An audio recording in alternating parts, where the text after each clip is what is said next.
Eh bien salut à toutes et à tous les gens, c'est Axis Biker. Alors aujourd'hui c'est une vidéo un peu spéciale en fait. Je vais vous expliquer ce que vous allez voir. Donc on était avec des potes, on allait en ville. Donc j'avais un pote qui était en R6, un autre en R125. Bon, on arrive aux places des Halles, bon c'est une place en ville etc. Donc on arrive, je sais pas, il doit être 2h du mat. Donc on se doutait qu'il y avait des gens bourrés etc. Bon c'était un peu la merde. Donc on arrive dans un virage à l'aveugle. Donc j'ai mon premier pote qui arrive, il était connecté en intercom avec moi. Il me dit ouais gros fais gaffe, fais attention, il y a un mec au milieu de la route et complètement torché. Très bien, bah, le mec va se décaler quoi, il va pas rester au milieu de la route. Parce que sachant que vous regardez, tous les autres ils marchent sur le trottoir, il n'y a aucune raison pour que lui il marche au milieu de la route. J'ai mon deuxième pote ensuite en R125 qui passe. Pareil, le mec coupe le passage en mode je te laisse pas passer, je suis un gros con. Et ensuite moi j'arrive et le mec est toujours au milieu de la route. Le mec en a rien à foutre, il reste au milieu de la route, il veut faire chier son monde. Et en fait je le vois au dernier moment parce que je sais pas où est-ce qu'il était. C'est un virage qui est un peu lavé comme je vous l'ai dit, donc je le vois pas, je le vois au dernier moment. Et donc du coup bah je pouvais pas me décaler ni à droite ni à gauche parce que le mec déjà il est imprévisible. Et en plus de ça, bah j'ai pas de manœuvre quoi, le mec est trop proche. Donc le mec commence à s'insulter, je fais ok très bien. Et bah du coup je réponds quoi, le mec reste pas au milieu de la route, casse-toi quoi.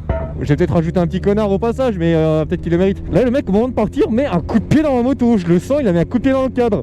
Il y avait la marque, comme la moto elle est sale, etc. Il y avait la marque du pied. Le mec, j'espère qu'il s'est éclaté le pied, que c'est bien fait mal. Et tu sais, moi, tu frappes ma moto, bah normal, je descends, j'ai que te péter la gueule. C'est normal. C'est une réaction, mais tu touches pas ma moto, quoi. T'as pas à faire ça, tu mets pas un coup de pied. Il y a mon frère qui était derrière, je lui ai dit de descendre, quoi. Puis il y a l'autre qui commence à se barrer en courant, là, ce gros lâche. Et puis j'ai été intercepté, entre guillemets, par un gars random qui passait dans la rue, quoi. Il était juste là pour dire non, ça sert à rien, c'est un mec torché. Bah ouais, c'est un mec torché, mais il a pas resté au milieu de la route, déjà, de une. Et puis il a pas à nous casser les couilles, mettre des coups de pied, surtout tu frappes pas la moto quoi. C'est là je me dis j'ai deux solutions. Soit je m'en fous du gars qui me retient, je lui pète la gueule, c'est ce que j'ai envie de faire. Franchement j'avais une haine au fond de moi, j'ai envie de le retourner. Donc je frappe un mec qui est complètement torché. Un mec torché, tu sais pas comment ça réagit, tu lui fous une claque, le mec il tombe par terre, il s'éclate le crâne, voilà c'est chaud quoi. Mais j'ai choisi la solution numéro 2 qui est de garder son sang-froid, car j'arrive à garder mon sang-froid dans ce genre de situation. Et du coup bah, j'ai laissé courir l'histoire. Le mec qui nous a séparés, je lui ai dit bonne soirée etc. La pression est vite redescendue grâce à lui, donc bah, je le remercie. Que il n'y avait pas que moi qui a envie de le démonter en fait. Il y avait tous mes potes qui ont été 6 contre 1. Le bonhomme il avait pas faire 2 minutes.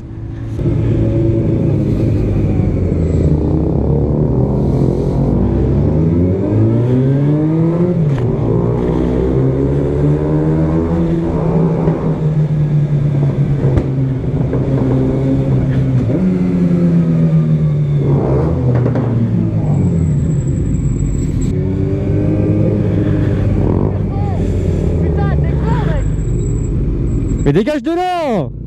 Mais reste pas sur la route, connard! Descends, Doc.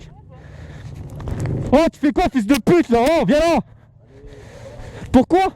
Mec, t'es au milieu de la route, y'a 3 motos! Juste décale-toi!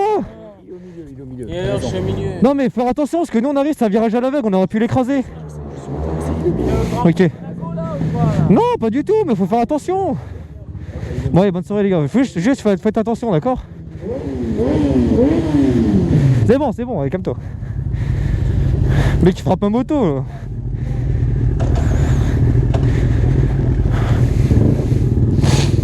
Allez, monte.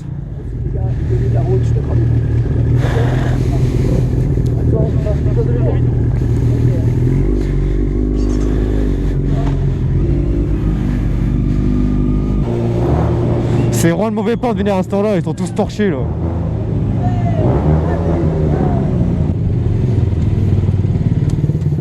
En gros, il a commencé à me frapper, gros, j'ai pas compris là. Il a commencé à te frapper, mais où? Ouais, le mec il est au milieu de la route, je fais enlève-toi, tu vois. Parce que je pouvais pas me décaler. Et le mec il arrive, il commence à me mettre un coup de pied là.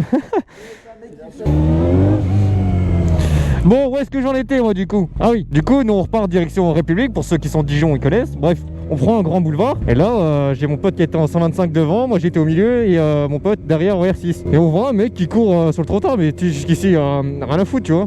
Bon, c'est un mec qui court, pose pas trop de questions. Et en fait, d'un coup le mec court, passe entre les voitures qui étaient garées à côté de la route et là il arrive, c'était le même gars. Il a essayé de pousser notre pote en 125, genre il est arrivé, il a couru, il a mis ses 2 bras en avant pour essayer de le pousser, genre vraiment. Mon pote il a eu le réflexe quand même de lui mettre une patate dans la gueule. Il a mis une patate de foin. Le mec il s'est calmé comme ça. Let it go, Tonks, let's go. The other dog's coming. Moi je passe à côté doucement du coup. Le mec était sonné, il savait pas quoi faire. Et j'ai mon pote derrière qui arrive à R6. Et pareil, le mec recommence, il veut le pousser, du coup il s'arrête quand même. Mais un gros rupteur, le mec se barre, etc. Mais Le mec déchaîné, je sais pas ce qu'il avait après nous, mais genre vraiment le gars anti-moto, on l'avait saoulé, enfin je sais pas quoi là. Forcément bah j'avais pas la GoPro, enfin si j'avais la GoPro mais j'avais plus de batterie, donc du coup bah je vous raconte juste, je vais pas vous mettre d'image. Bah du coup bah voilà, c'est tout ce qui s'est passé. Je sais pas comment vous auriez réagi, moi j'ai préféré garder mon sang-froid. Je vous avoue que la deuxième fois, là c'était la deuxième fois de trop. Le mec s'était barré, le temps de descendre de la moto, de faire descendre mon frère qui était derrière, etc. C'était un bordel, le mec serait déjà parti à 20 km. Puis courir après un mec comme ça, laisser la moto dans la rue avec des mecs bourrés, tu vois, je le sens pas trop. Dites-moi comment vous auriez réagi, perso. Moi je pense qu'on a eu le bon réflexe de le laisser dans son délire, de pas répondre à ses coups, parce que ça sert à rien, frapper un mec bourré, à part avoir des ennuis, on va rien avoir d'autre, ça sert à rien quoi. Bon, j'espère que cette petite vidéo entre guillemets vous aura plu, hein. Enfin, plus moi ça m'a pas trop plu quand même. Waouh, on reste pas au milieu de la route comme ça mec. Wouh. Et quant à nous les gars, on se dit à la prochaine. Salut. Désolé pour hier soir d'avoir fini à l'envers, la tête dans le cul dans le brouillard.